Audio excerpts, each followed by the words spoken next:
and we can get started. So, as hopefully you all know, we are here on the first of a series of webinars through the main food processing work group. This is today's session is a day in the life of main processors and aggregators. So we're all here to learn some more about what it takes to move Maine food from farm to market and the daily challenges and innovations that folks in the middle of the supply chain are developing or experiencing. And as Annie mentioned, we're lucky to have a full panel of professionals who are representing a variety of perspectives from the middle of the supply chain. We have Scott Major of Fork Food Lab, the processing manager over there. We have Graham Henderson, the Senior Director of Sales, Marketing, and Customer Service at Native Maine Produce and Specialty Foods. We also have Colleen Hanlon Smith, owner-operator at Peak Season. And we may get Jeff Wolowitz on here too, who's the founder and owner of Heiwa Tofu. So I will let you all introduce yourselves a little bit more. Yeah, as Andy mentioned, we're going to do about 45 minutes of panel discussion, and then we'll have some time for attendees to get together and debrief takeaways from this conversation and bring some questions back to the group. So to kick things off, I'd love to hear from each panelist what brought you into this work and what keeps you in it. And maybe we can start with Scott, and then other panelists can jump in as the spirit moves you. Sound okay? Sounds good. So my name's Scott Mazer. Like Alita said, I am the processing manager here at Fork Food Lab. Um, what brought me into this work? Well, so I was a longtime chef in the kitchens of restaurants and food trucks and food co-ops and all kinds of different stuff. Um, and really, I had been looking for something like this where I could work with food, be creative, um, not get yelled at all the time, um, and serve my community. Local food and farms and small farms and all this stuff is really important to me. Um, I learned a lot of that stuff when I was working at the food co-op in Keene. Um, I would say what keeps me in it is like the work that we've been able to do here so far. I've been developing several different products for farms through some grants. We've been working with Harvesting Good to develop some broccoli products. We're actually going to be doing a big tasting for that next week. And after this, I will be forming probably 10,000 broccoli tots. And yeah, I crunched some numbers last night, and we've been able to process over 10,000 pounds of surplus and second quality food since I started last September. So I hadn't really taken a good hard look at like the totals of what we've been able to accomplish in the last year, and that was like really encouraging for me. Next. Colleen, you want to jump in? Sure, Please happy do, to. Colleen. You are sideways for all of us. I don't know if you're able to. There you go. That's funny. Hi. Hi. Good to be upright and with all of you today. What a great group is gathered here. Thank you, Alita and Annie, for bringing us together. I've been working in the intersection of building markets in step with Maine farmers and food producers and access for Mainers for the last 2 decades. And what got me into the work 20 years ago was a lot of a sort of resurgence of farmers that needed more markets for their products and an interest in supporting that. And kind of thinking about it from a systems perspective. Also wasn't in a position to buy a farm myself and felt like this is the way I can serve. This is the way I can contribute. And what keeps me in the work is really an undying passion for it. I could expound upon that, but also, the lay of the land has changed a lot in terms of, I think the market is strong now, and actually a need to create more farmland access and protect the resources that we have here in Maine. There's a lot of corporate pressure, and we are losing acreage year over year, despite having such a dynamic and resilient in many ways local food system. And also just want to note that feeling especially invigorated by this work with a lot of our basic needs under threat in the times that we're living in, what we went through recently with SNAP, what we're going through, what I anticipate we still will be going through, just really calls upon all of us to care about how we feed our neighbors and how we support our farmers. So thanks for having me here today. Awesome. All right, I'm Graham Henderson. I am the Senior Director of Sales, Marketing, and Customer Service for Native Maine Produce and Specialty Foods. I joined the organization just on 2 years ago as of October.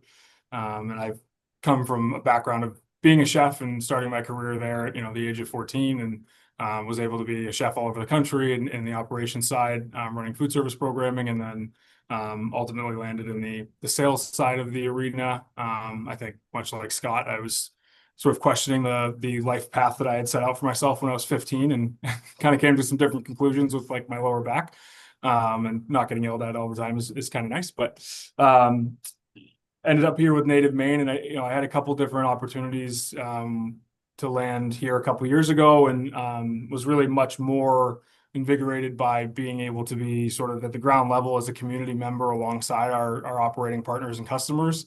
Versus going to a Fortune 100 company that's, sort of that corporate pressure that Colleen alluded to.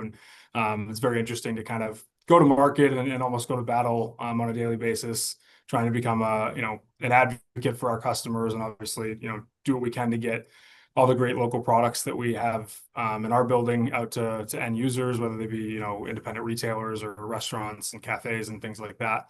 A lot of institutional dining as well.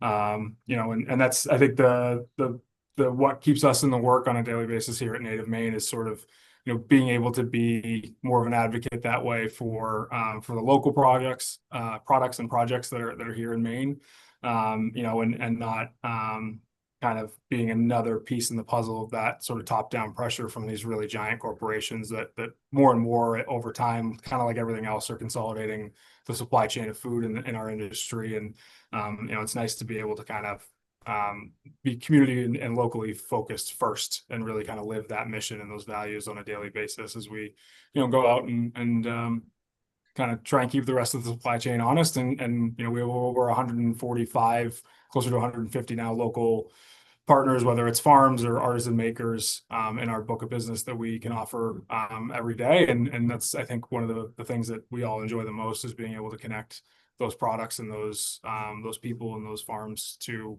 the restaurants and kitchens where they're going to be, showcased on menus or on shelves. And that's what we do every day. Awesome. Thank you all. I feel like I'm hearing certainly a lot of passion behind the work that you're all doing, and this sense of like where you fit into making the local food system work, and what a critical piece that is in the equation, especially when trying to work against a lot of corporate consolidation and the like. Our next question for you all is, what internal systems or practices within your organizations make your operations run smoothly? So we'd love to to hear if you have a story that you can share about either a success or a mishap that taught you something important about the work that you do, be it processing, distribution, or sales. Does anyone want to jump in with some reflections on that? I could start us off. I think, in Native Maine, it's a very much a day-by-day business. We're working at the pace of sort of all the end users that I think, the audience is interested in hearing about. And we learn every day. We make mistakes every day, but we try our best to sort of get them right. And I think, for the end user perspective, we're kind of in the middle of supply chain, as was mentioned earlier. The number one kind of pain point in the industry from distributor to end user restaurant is just sort of the unknown unknowns. And a lot of times, if there is something that comes up for the end user, whether it's something that didn't make the truck, or something that wasn't the quality they were expecting, those things happen on a daily basis. Distribution doesn't function to try and aim. We aim for perfection, but we know we're never going to hit it. We talk a lot about industry best, so trying to hit those standards of 98.5% on time deliveries, 98.5% or better, stocked delivery to the end users. We really kind of triangulated that's the biggest pain point, regardless of who the distribution partner might be for somebody, whether it's ourselves as like a local regional partner, or one of the big Fortune 100 players.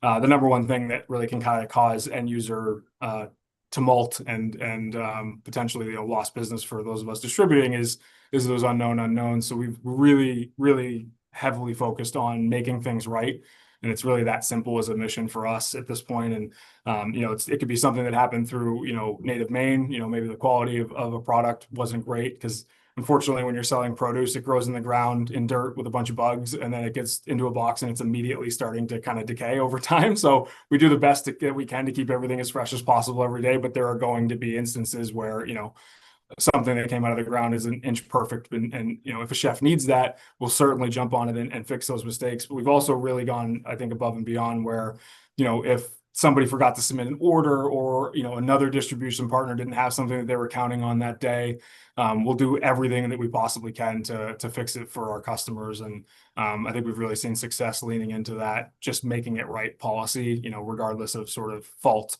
we always want to deliver for our customers and help them meet the expectations of their guests. At the end of the day, that's what the pressure is. They've promised to deliver a certain level of service or standard, and we want to help them do that, not harm them in trying to get there. So and that, I think, really kind of speaks to the sense of kind of community that we have from the building that emanates out to Alex Cowan, who's one of our field sales reps, is on the team here, and he's out there with his peers, sort of on the front lines, having those communications with customers every day.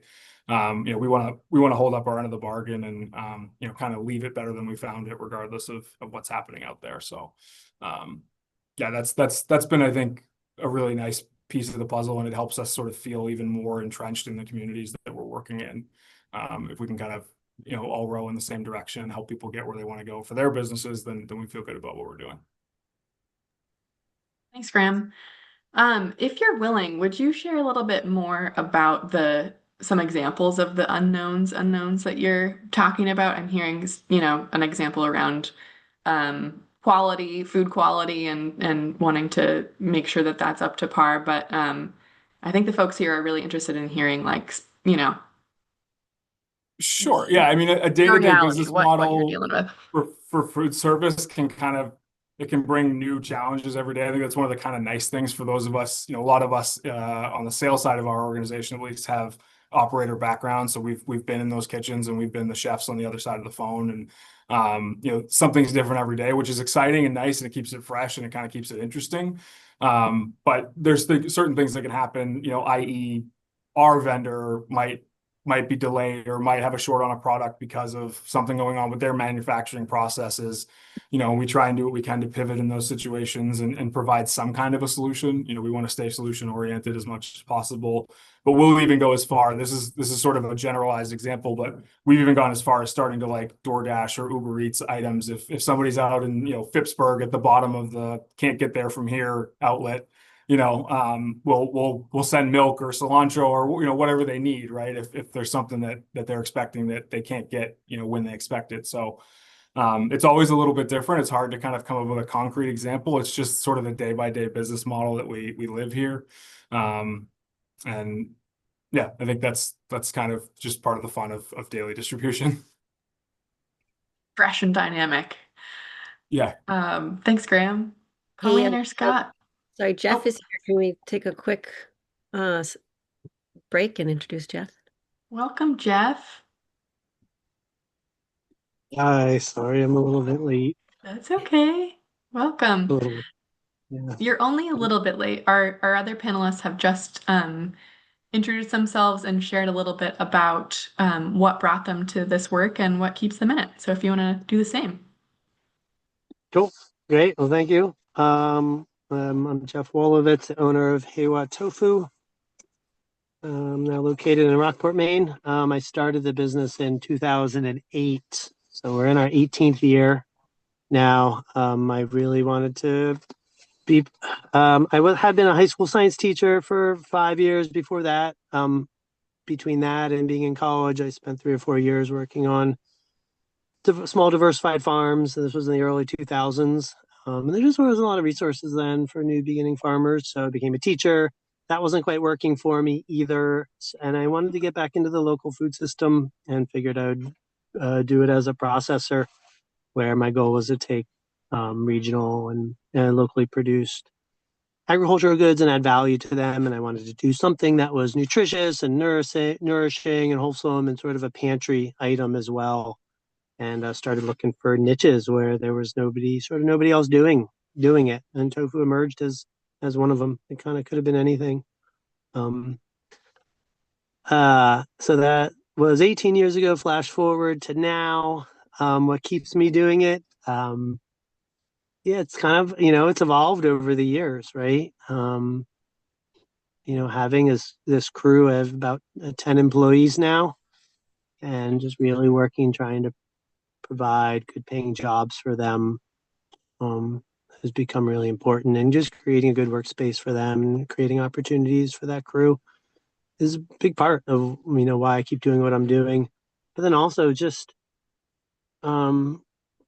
I thinking about an exit is what kind of keeps me going at this point. After 18 years, I'd really like to have a pretty nice exit, and there's nothing.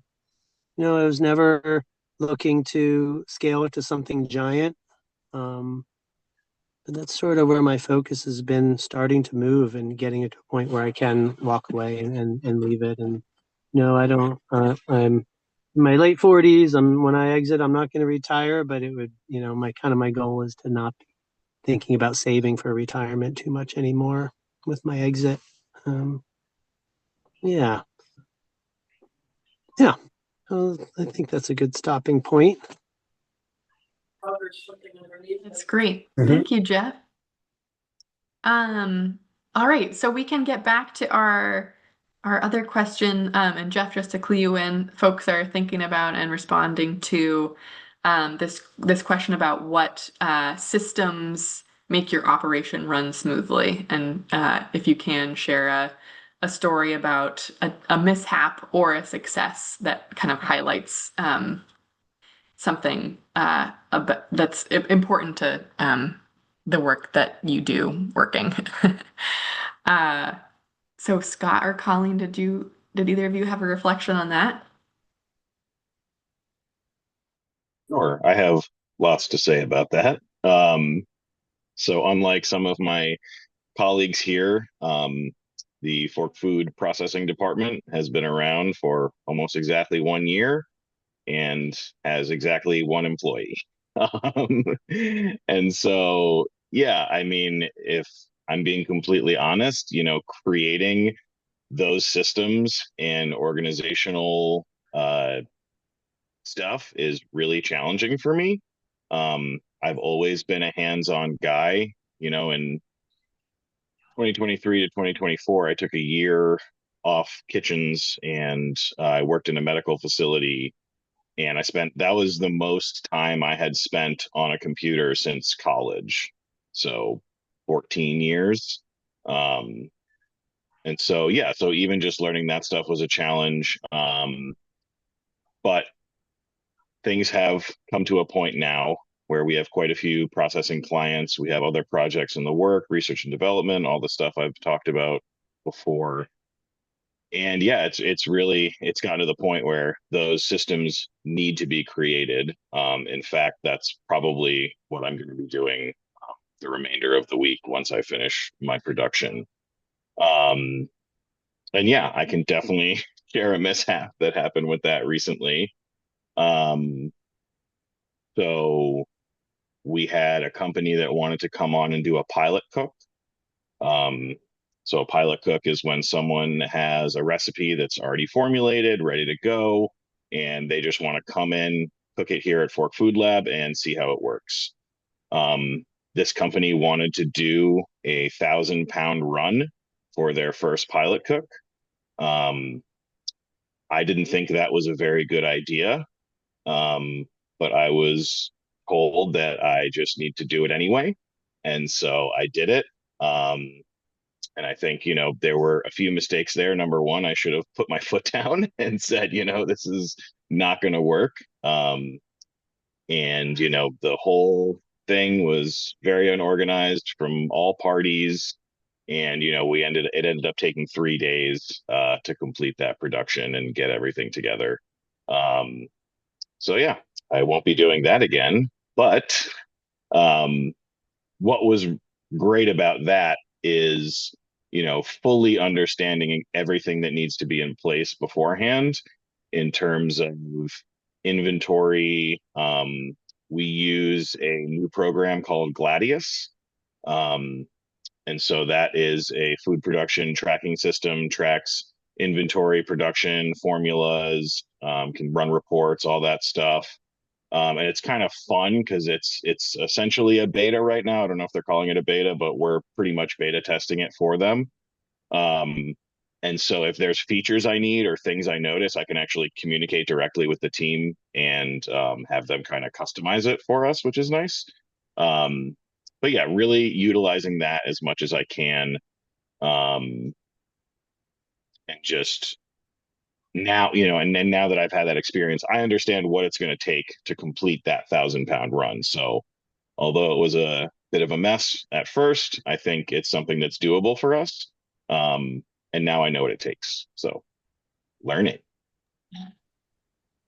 You are a pioneer, Scott. Sounds like you're being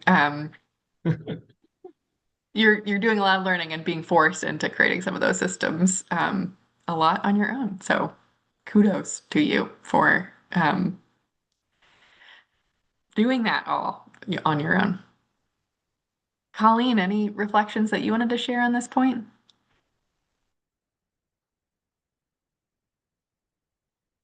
Yeah, thanks for the opportunity. I really liked what Graham had to say. I mean, this is kind of a crazy industry to be working in perishable foods, and though we strive for perfection, we know that it's not going to hit there, and so it's always trying to make that mark and always being ready to. Whether it's on the vendor or the customer end of the equation, make up for whether it's a missed item or a suggested substitution or a quality concern in the ways that we can. um by way of context, like we're a small distributor, so like a native as a mid-sized distributor has different parameters that they may work with or lessons to be learned. And as a small size distributor, our team is smaller, and we also exclusively are selling main foods, main produced foods and main grown foods. And so I just give a little bit of that context because what we run into may look different from a mid-size or a broadline distributor in terms of what those mishaps look like. And the two things that I would highlight that we've learned from are our teams are smaller. I'm speaking to both Peak Season, that's 4 of us, and Daybreak, that's 11, as our sister business that assists with warehousing and trucking services that we work really closely with. And so one thing that we've learned pretty quickly is that there's huge benefit in cross training, and like our teams know everyone else's job, so that they can be there and we can really work as a team as we move forward. And that's sort of something that we learned the hard way over time, was really this need to be able to have us all in the weekly flow of what we do that is so intrinsically tied from one task to the next, have a sense of what everyone's doing, even if you have your own lane, be able to hop in, is something that we've implemented over the years and has really, really made a difference. And then also, because we are exclusively Maine Foods, we really put a lot of attention into the planning that we do, and this may come up with one of the upcoming questions, so I won't dive into it too far. But the planning that we do with our farmers and food producers, specifically around crop planning with farms, in advance of the season, and we also have multiple receiving days on highly perishable products and move them out the door very quickly. So we're not warehousing greens or super perishable fruits for long periods of time. We're getting them in, we're getting them out to try to reduce what are those inevitable shortfalls that we as distributors are going to run into in a highly perishable industry with very tight margins.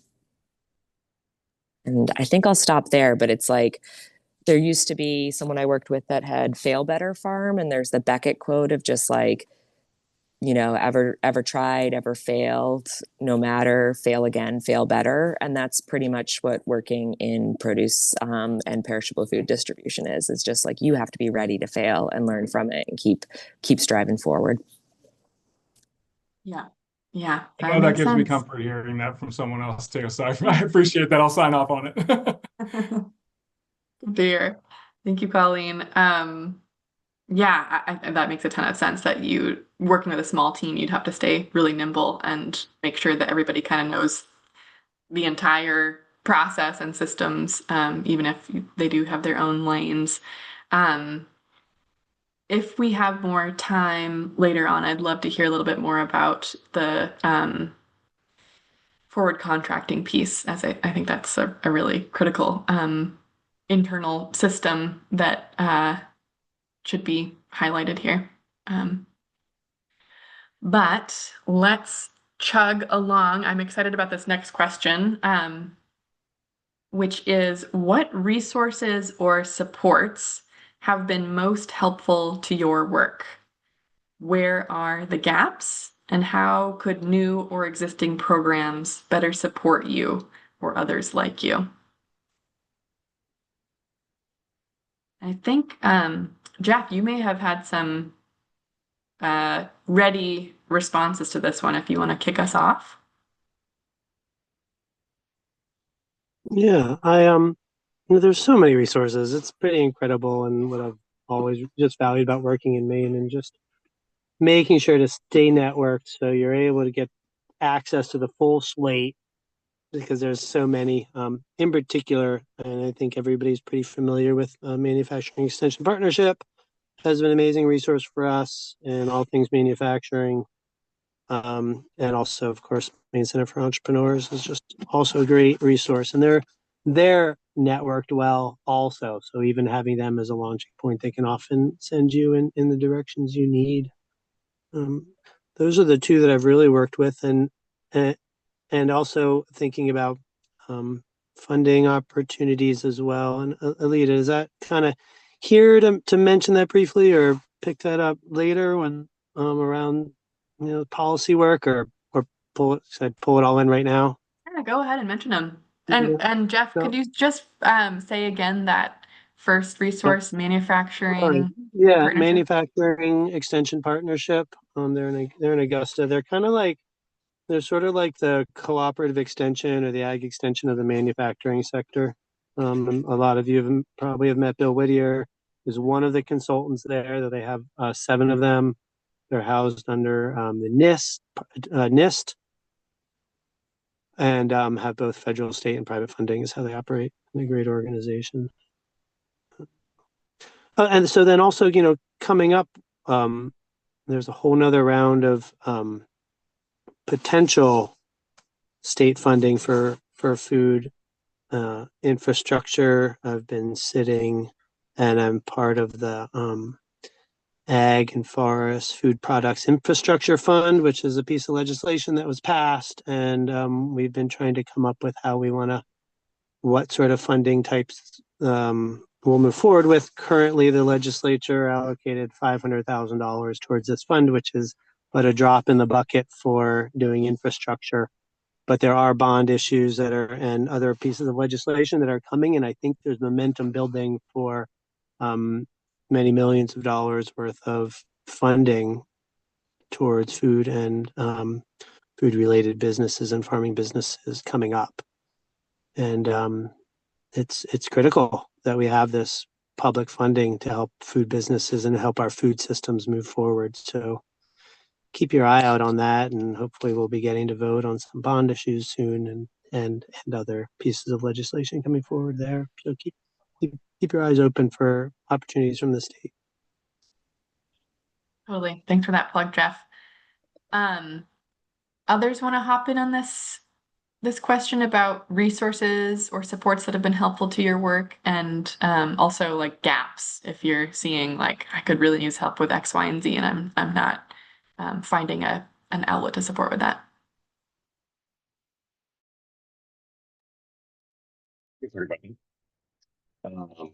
So probably the number one resource for me has been the Western Mass Food Processing Center, which is part of the Franklin County Community Development Center in Greenfield, Mass.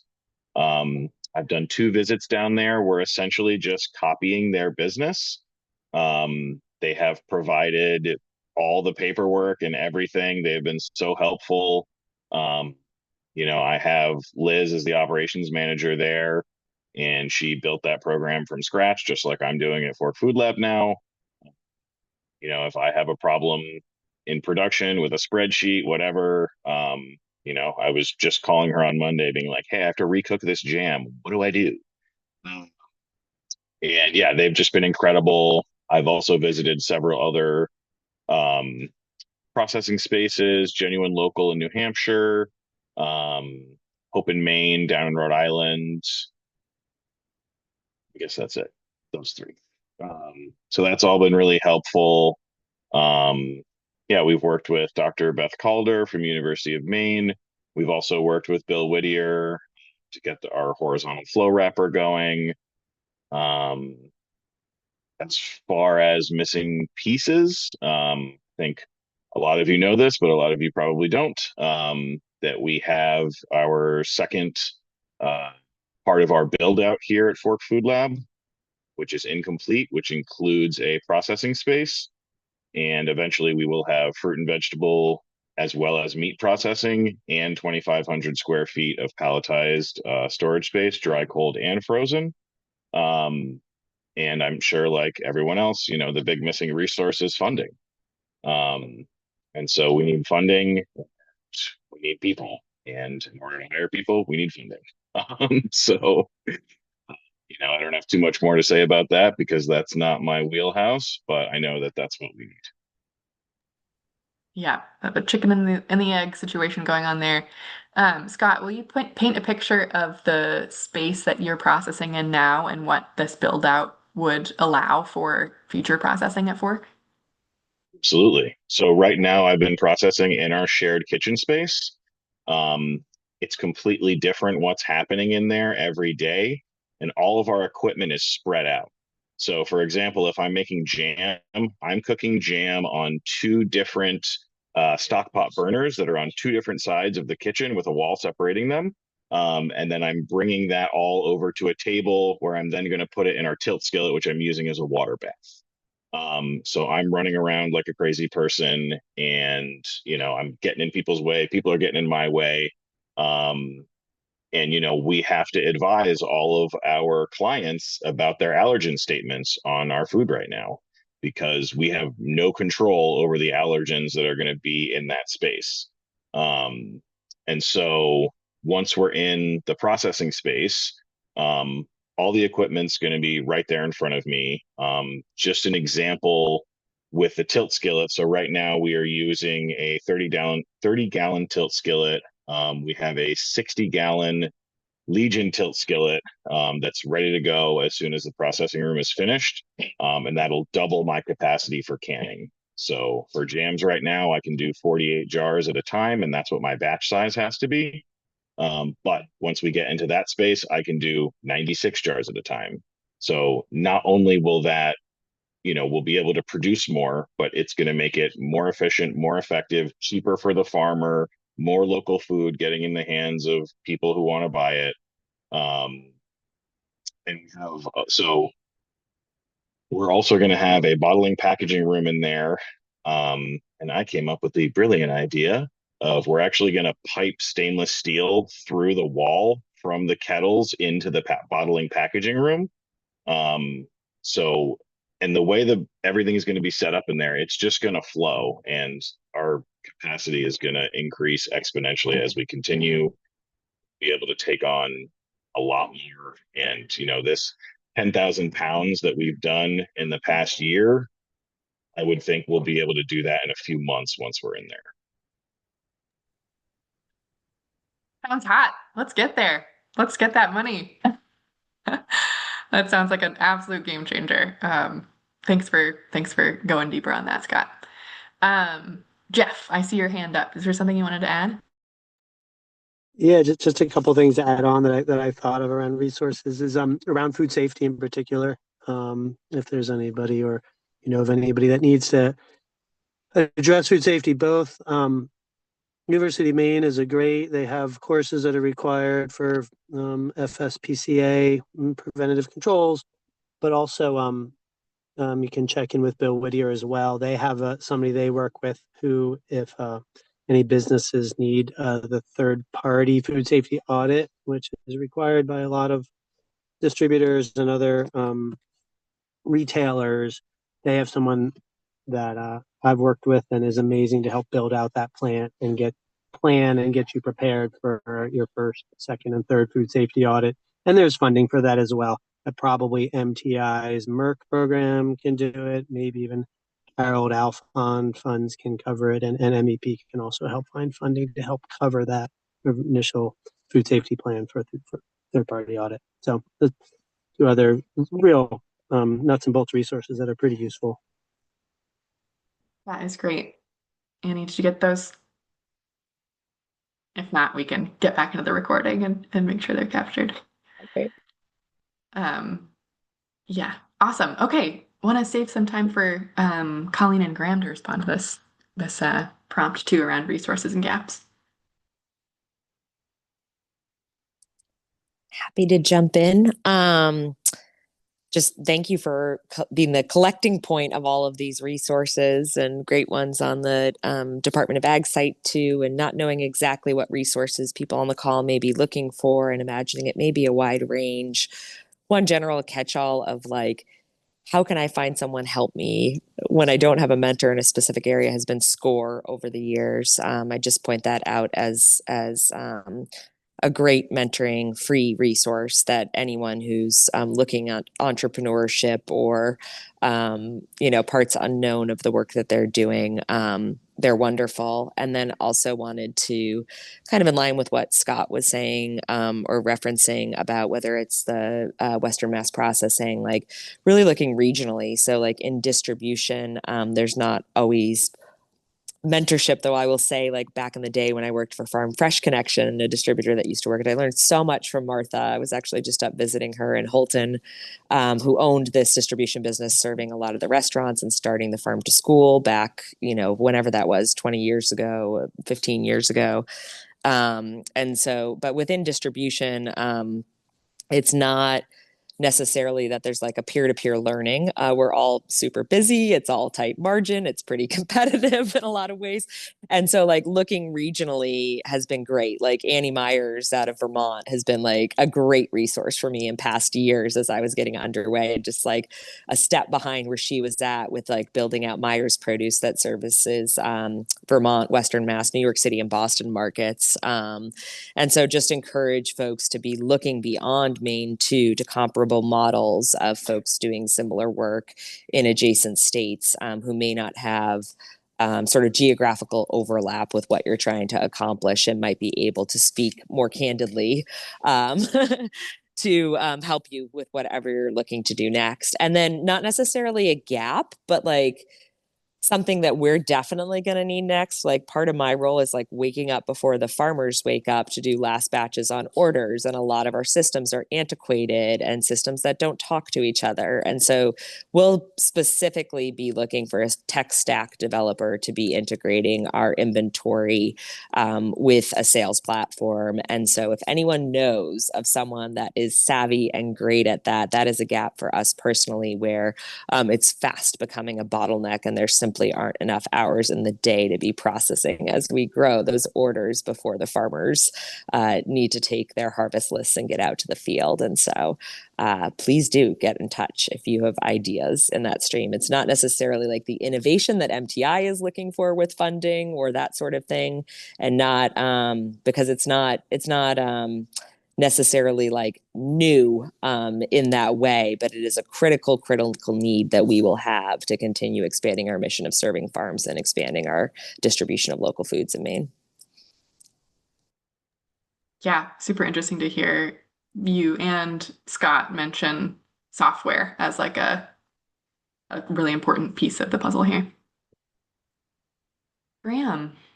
Yeah, I mean, I think Colleen was spot on. We're in a really competitive marketplace where sort of proprietary information getting into the wrong set of hands can probably genuinely sink a company. Even someone mid-sized like Native Maine, we're certainly larger than a small business at this point, but in a lot of ways we're a lot closer to that than we are some of the broadline competition. And so we have similar versions of those same challenges where our UX platform for our user experience and sort of our tech packages and modernizing those to be able to go to market against these companies that have again Fortune 100 in-house tech. That's always an interesting challenge to try and navigate. And I think finding peers and mentors outside of the marketplace is always super helpful. I have the luxury of, because of my background being across the country, I can call on some folks that can share some information, I think a little bit more freely than anyone who kind of touches our area of distribution. So, and I would definitely underscore, the work that's being done at the Maine Center for Entrepreneurs. I think Naomi Neville leading the Food Accelerator program is the real deal. She's an incredible resource for people, and has really lived what it's like to build out a brand from small to, obviously we all know the presence that Allagash has now, and that was under her leadership on the sales side, growing that business. So I think the more I've gotten to know the resources here in Maine, the more I've been impressed with sort of what's out there, and I think more and more funding going towards those efforts is always beneficial, and that's something that we're always an advocate for. And I wish we could just sort of cut checks to support all the programs we could at large, but we're certainly advocating for these programs and the emergences of new brands, and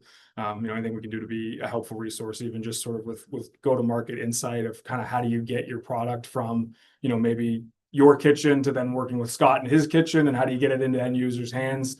It's a conversation we've had dozens of times already in my time here, and continue to be happy to have those. Thanks, everybody. Super great to hear about all the resources that are available to folks here in Maine, along with some of the challenges. I do want to get to one more question. This is actually, we're going to do a twofer. We're going to combine our last two questions here.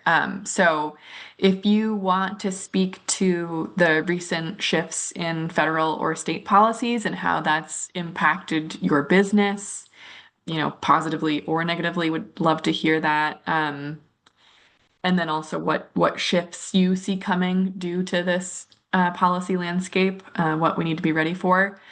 So that's one question, if you want to respond to that. And then our other question is just more generally, like, what were there pieces that you wanted to bring this conversation that haven't necessarily been asked that you want to highlight about your business successes, challenges, whatever. Does anyone want to jump in? I think I can jump in. I think we have a Sure. really encouraging story from earlier in the year. We work with some folks at the Maine State Department of Corrections. We provide fresh fruit and vegetable for those facilities, and we through my contacts there, sort of as our end user customers, found out that we always, as a native Maine, we're always sort of riding alongside a bigger contract. It's just how food service distribution works.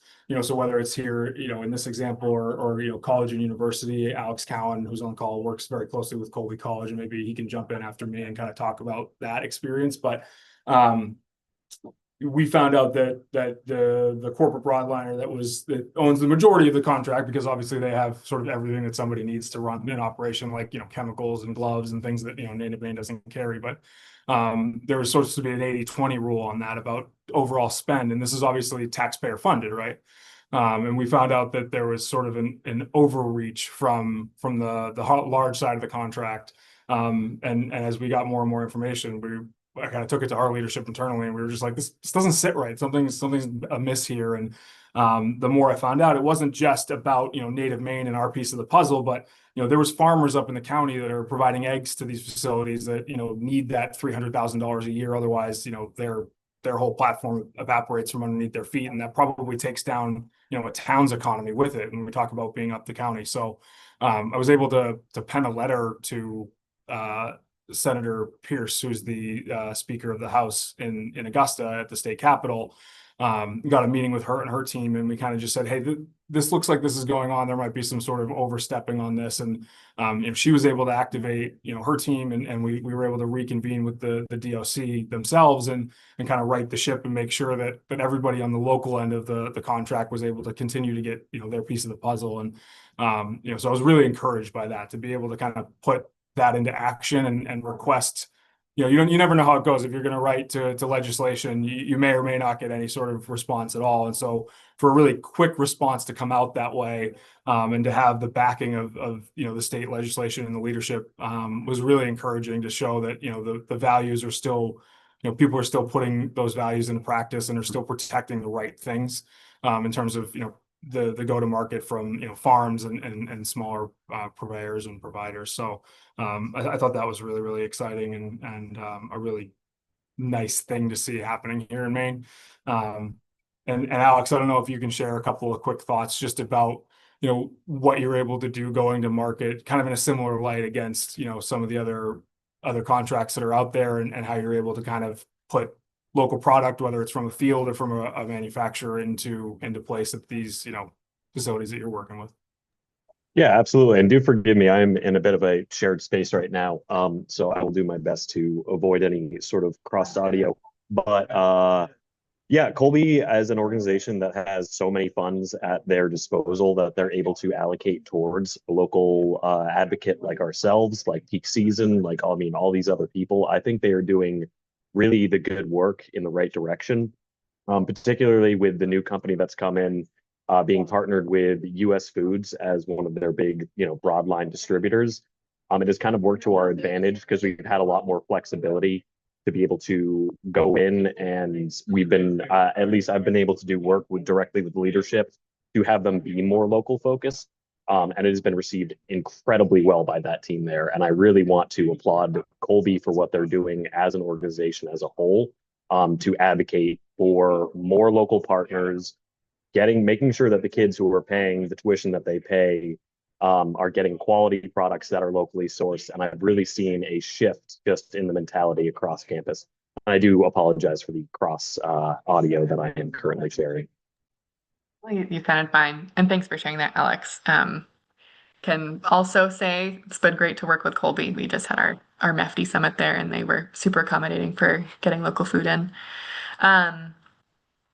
Okay, want to give a chance for others to respond to this question about policy and or other things that you want to bring to the table.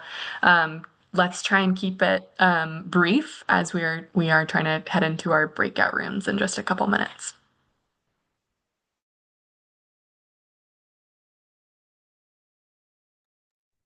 I don't know if I'm capable of speaking briefly on this subject, because I have so much to say about how policy is affecting food and farming in general. And I think just the general sentiment that I'd put out there is that we are looking at like a very orchestrated dismantling of our social services, and it's going to hit hard for rural Americans. It's going to hit hard for rural Mainers, and food is a basic need. And us all just keeping that in mind as we go into this winter, as people are digesting changes to healthcare right now. SNAP was cut before the delays that we've been experiencing and the ambiguity about it.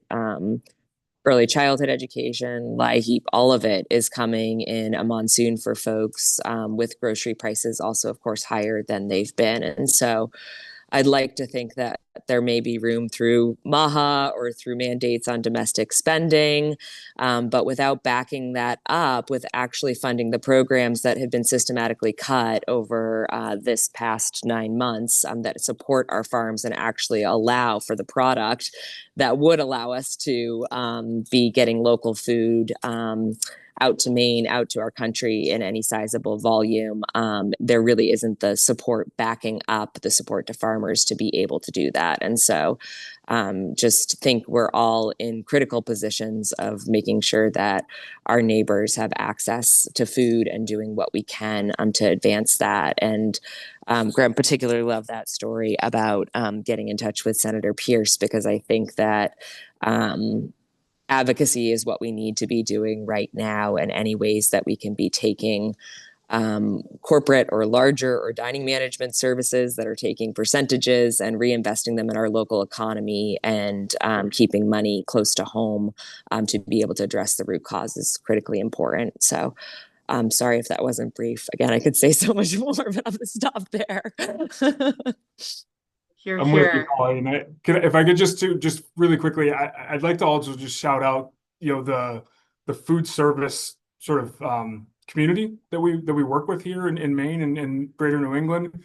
There's been so many people, restaurants. We talk about tight margins in distribution. Restaurants today have literally single-digit margins if they get it right. I mean, it's fiercely sort of survivalist in that industry, quite frankly. And to see these people continue, I mean, everybody in the hospitality industry comes from a core of hospitality. So it's about service to your guests, your community, the people around you. And to see so many of them activating and really stepping up and saying, hey, I've had so many phone calls. Can we get this from you? Can we get that from you? What can I get from you? I'm putting meal kits together. Black Trumpet down in Portsmouth, New Hampshire, and Chef Evan Mallet down there, who owns it, has been doing, no questions asked, once a week meal kits for folks affected by SNAP. And obviously in Kittery, Maine, with the seaport there, that's a huge part. There's a lot of federal employees in that community. So to see the hospitality industry kind of go above and beyond to meet the moment has been, really encouraging. But to rely on bottom up philanthropy, I think, is probably a broken model. We can all agree. So the advocacy is really, really important, to Colleen's point. Thank you, Graham. I also just want to lift up the note in the chat from Brittany about the Maine Food Policy Work Group meeting that is happening this afternoon at 1. The Zoom link is in the chat. If you want to go deeper on food policy, join us. Okay. Scott or Jeff, do you have anything you want to add here? I can add something very briefly, just that we've been very lucky that our USDA grant didn't get cut. The Second Harvest Partnership, which allows me to get paid, has not been cut. So that's great. We also received some additional money from the Maine Department of Ag to buy some more equipment. I believe that was specifically for packaging equipment. But, once again, hate to keep harping on this, but the biggest issue is that most of these grants, specifically federal grants, even if we could get a bunch more, they will not pay for construction. So completing that space is still incomplete. And so, basically we're assuming that we're not going to be getting any money from the government for the next 3 years. And so we've been going after private funding. If anyone has any ideas about that, please feel free to share. And then I did also just want to mention that we're actually going to be coming out with an economic impact report of Fork Food Lab. I'm not positive if it's out yet, but it will be soon. And there's some pretty incredible numbers of what we've been able to accomplish. And that impact report is just from 1 year, from 2024 to 2025. So stay tuned. Thanks, Scott. That should help maybe attract some private philanthropy. Jeff, what you got? Yeah, I don't have too much to add, so I can keep it brief as well. Yeah, I just think if we want to continue growing more food and processing more food, really having that public funding is going to be critical to it, right? We were fortunate enough for the AIIP funds. I'm going to step out of my car so you can see what it's gotten us behind me. Let's see, original building. I just rotated. Sorry, did I come right again, or am I still rotated? You're good. So, and then boom, we added. It's a lot bigger than it looks in this photo, but right. So the AIIP covered about 30% of this project, but without that funding, I wouldn't have been able to. I didn't have the funds to leverage the mortgage and a bank construction loan to do the rest of the project. So, that sort of, it's required. It's just necessary. We couldn't have done it without it. So, yeah, we, if we can keep moving forward with more public funding of food processing and groups. The other thing though is back to the gaps real quick is the at least for us is the whole sales piece becomes so challenging as well as we continue to grow and businesses continue to grow and support around that. Because we're in a remote area, it's hard to just get on the road and go drive places to sell lots of tofu, and that's something else to consider as a need down the road. A little bit of a tangent there at the end, and not too brief, but I'll leave it there. Thanks. Oh, that's great. And thank you for showing us your facility. That's always really fun to see. Um, to clarify, Jeff, I'm hearing a gap around accessing the wholesale market, or is it a distribution issue?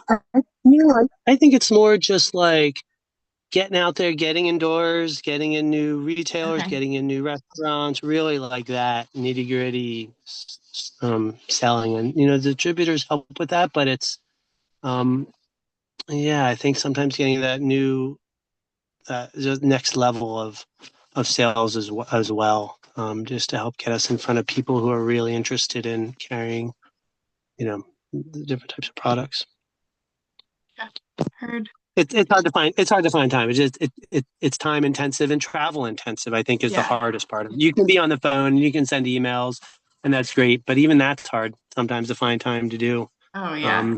So yeah. I think particularly around sampling food, whether it's in schools or it's at a retailer, there's a lot that distributors can do to market and sell, but then there's educational components where until people try something, they're not buying it. And so that extra layer of like cooking with people and sampling food out and the education and hands-on of it, I see as a need that I just echo Jeff's sentiment. Yeah, it takes a lot to show up and find that capacity. Awesome. Okay. We are gonna go out into our breakout rooms for 5 or so minutes. The intention here is to meet each other, reflect a little bit about what you've heard today from our panelists, and then come back. If each group could have one question, we will pose those in the chat and then allow our panelists to choose what they want to respond to. Sound good? Panelists, feel free to not click that button if you need a little bit of a break. Totally fine. I'm just doing 4 breakout groups, guessing that there's going to be a lot of drop-offs. If you end up being in a breakout group alone, just come on back here and we'll put you in another breakout group. All right. See you in about 5 or 6 minutes. Okay.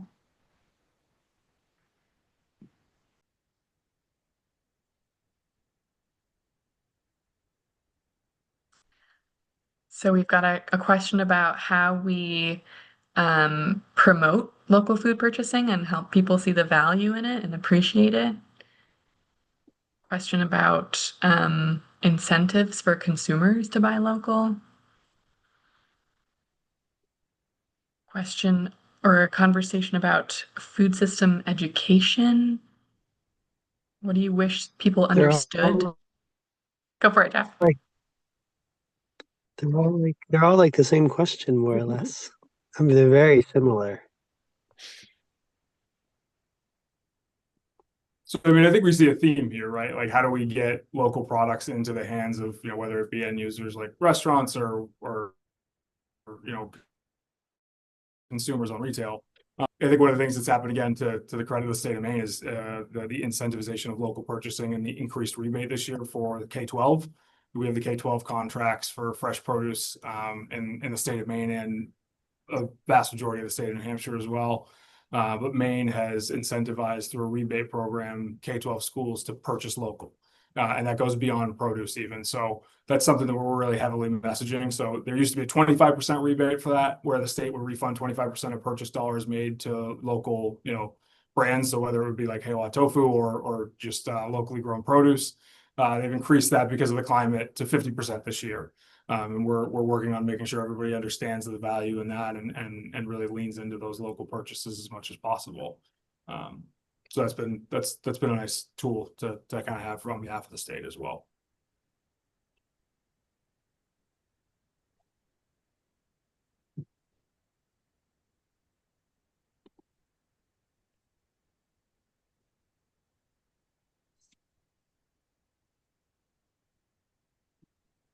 And Alita, what do you think about other people jumping in too, who are coming and listen? I know you just wrote something in the chat, but I feel like it's something that there's a lot of wisdom in this group, so feel free to jump in. Absolutely. Steve, I'll read what you wrote, but feel free to pipe in more. Steve in the chat wrote, my experience with food collecting at Hannaford. I don't know if it's 5% or not, but a group does gather food at Hannaford every week, I think 2 days each week. Like last week, the group I work with got 34 banana boxes of good food that went to a local food pantry. And Steve, if you, I don't know if you want to pipe in, but talk about who this is. This is Central Maine Gleaners Group. This is in Waterville. And we go to both Hannafords in Waterville. And it was the woman who runs the soup kitchen was doing this by herself. And so then someone else organized it. So the first Friday of every month, I join a group of people that go to one place. So it's once a month, but a lot of it's like the baked goods, the cakes and the muffins and stuff, but we also get a large amount of like anyway, a large amount of deep good food that goes. It's literally a 5-minute trip across town, so it goes from one refrigerator to the next, and it's Hannaford is contributing quite a lot. And 3 years ago, a senior at Colby College started a food recovery network chapter. So Colby has a food recovery network, has a chapter there. And it's all in participation, but I was connecting with Alex with his connections at Colby to try to get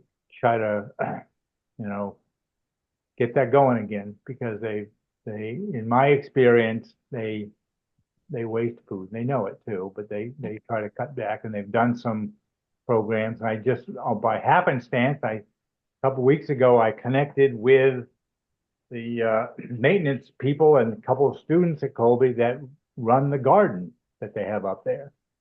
So hopefully I'll be getting some food for the food pantries when they have it. Especially key right now, Steve. Melissa and also Harry, if you want to expand a little bit, I know this, we like to talk about coordination a lot these days. But Melissa, go ahead, your hand is up. Sorry. I was just gonna say that, when Graham said that the whole state's kind of working from like the bottom up, like we're all like it's the poor folk, we're the ones that are doing everything. And I just said that in the last meeting that, I wish that we had a way of holding these bigger conglomerates, the broadliners, the bigger institutions, more like accountable, because it's like you're seeing our schools, you're seeing these local restaurants, you're seeing all these people that don't have the budgets to do this, and I just think that sometimes we need to get more of them at the table, because sometimes it just takes like one person at one company. And I was saying, I was so happy to see distributors here today. I was like, this is awesome. But maybe bringing some of those bigger ones in, they're the ones that I think that they're holding all those contracts, right? Like, so I'll say it, when I'm Native Maine and even working at Harvesting Good, Cisco holds majority of a Sodexo contract. You have another company that will hold the local food, but certain items are still going to be sold through the broad line. You know what I mean? It's just very odd. And then they have ways of, they'll swap out your stuff for their stuff. They just won't send it. They won't even talk to you. It's really hard. So I just think that maybe bringing them in and holding them sort of like accountable, like, you guys are making the most money out of this state. Like, how about you do something for us? But it's just me. My first response to that is preach. I'm with you. I think continuing to advocate is the best avenue that we probably have from this level of, the economy that we're all working out of. I think Maine is still a small enough state in terms of listening to the people in our communities from a legislative standpoint, that there's a little bit of hope there here locally anyways. I'd love to see a future where X percentage of certainly the taxpayer funded and subsidized programs such as K-12 schools, such as the different departments like the Department of Corrections example we touched on before. Those 80-20 rules are kind of the bare minimum that's possible. And to Melissa's point, the corporate broadliners will be on CNBC after their earnings call talking about, well, we sell more than 50 label product now, and we're really excited about that. It's because they make a lot more money on it, but it means that they're switching out. They might say, I'm going to sell your product, and then oops, we don't have it, here's ours instead. And that can be an oops, and that can be an intentional oops. And I don't want to draw a specific ire of anyone specifically, so I won't name names, but it definitely happens. We'd love to see a future, I think, where the taxpayer funded programs are not going to places like Houston to fund stock buyback programs in the billions of dollars a year. That's where we specifically, I think, decided to activate, for myself anyways, and start that letter process that we talked about. So it's definitely a challenge. I think corporate consolidation is not unique to the food service arena by any means, or sort of the supply chain of food. I think the other encouraging piece certainly for those of us who care about local values and keeping things in state and keeping things as local as possible for our small businesses is that the slow food movement has really caught fire. People actually really care and pay attention now to where their food is coming from. I think that's a seed change in the last 10 years. When I first started my culinary career, that just didn't matter to diners. And now they really care about where things are coming from at large, and they're really paying attention to how far afield their product is being sourced from. And I joke internally, that's great propaganda for us. I'm sure Colleen's in the same boat, even more so probably. And we really lean into that messaging about understanding where your products are coming from and sourcing as local as possible all the time. So hopefully that groundswell, eventually legislators have to respond to the majority opinion, whether they sort of directly do so or not. They understand where public opinion sits, and the more that gets voiced, I think the better it is for everybody, in rooms like this and beyond. Yeah, like make them process here. You know what I mean? Instead of buying from California, make them process here at least. Do something, Sure. Where you're bringing some money back to the state would be great. Sorry. Yes, no. We're all here for it. Thank you, Melissa and Graham. And that feels like a great place to wrap for today. So appreciate all of you coming out, especially our panelists, for sharing your perspectives on where you sit in the middle of the supply chain and what we all can do as a work group to build our awareness and support you all better, so that we are seeing more local foods making it to consumers. I'm going to drop into the chat our impact survey. This really helps us demonstrate the impact of this work group. So if you have a second to fill that out, we would really appreciate it. And reminder that this is just part one of a 6-part webinar series. We'll be having more conversations like this. December's is all around utilizing farm seconds, so sort of B grade produce, and turning that into value added products. So join us for that. And thank you, Annie. Reminder that we we have half an hour. Go grab some lunch, and then I hope to see a lot of you at the policy work group at 1. Anything else to add, Annie? Nope. Nice to see everybody. Thanks for sticking around. So good to see your faces. See you later. Have some good lunch. Talk soon.